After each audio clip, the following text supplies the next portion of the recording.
Rusia memperbarui informasi operasi militer khusus di Ukraina dalam 12 jam terakhir, Jumat tanggal 22 April. Rusia kini fokus merebut Luhansk dan Donetsk di wilayah timur Ukraina. Serangan di udara dan darat gencar dilakukan, termasuk serangan rudal jarak jauh presisi tinggi.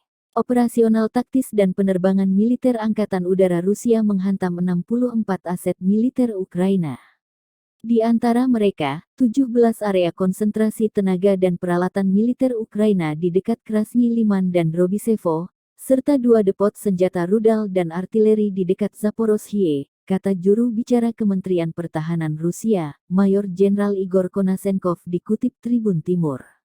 Pasukan rudal dan artileri menghantam 450 aset musuh di siang hari, termasuk 14 pos komando, serta 429 titik kuat dan area konsentrasi tenaga kerja dan peralatan militer di Velikaya Kamisevaha, Chervonoe, Paskovo, Novaya Dmitrovka di wilayah Kharkov.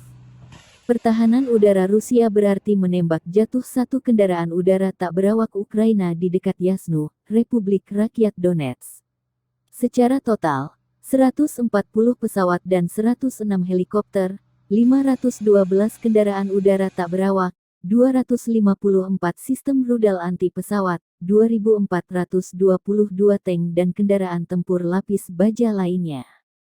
Juga 266 sistem peluncuran roket ganda, 1.051 artileri dan mortir lapangan, serta 2.274 unit militer khusus kendaraan angkatan bersenjata Ukraina dihancurkan selama operasi, kata Igor dikutip Tribun Timur. Terima kasih sudah nonton, jangan lupa like, subscribe, dan share ya!